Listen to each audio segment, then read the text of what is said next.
નાના નાના અળસિયા તમને બતાવ્યું સમજાવ્યું છે ને બહુ વધારે વાત નહીં કરવી એ અળસિયા આપણે ખેતી કામમાં સમજી ગયા એ એનાથી નાના સૂક્ષ્મ જીવો પ્રાકૃતિક ખેતી એ શું છે એનું આખું મિકેનિઝમ તમે સમજો પ્રાકૃતિક ખેતી એ એવી ખેતી છે જે જમીનની અંદર સૂક્ષ્મ જીવો રહેલા છે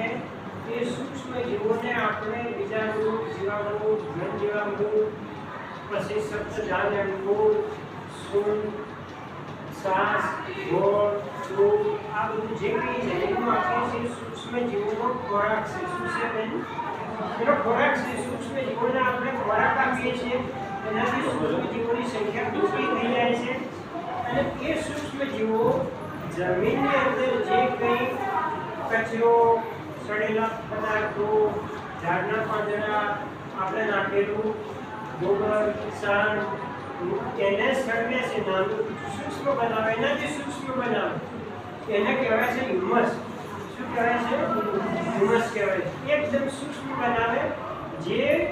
આપણી વનસ્પતિ ખોરાક તરીકે સીધી લઈ શકે સમજી ગયા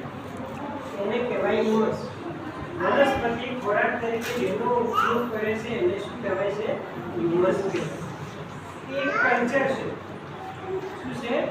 કલ્ચર અને વનસ્પતિ માટે બહુ ઉપયોગી છે તો આ જે કંઈ બને છે એ આ સૂક્ષ્મ જીવો બનાવે છે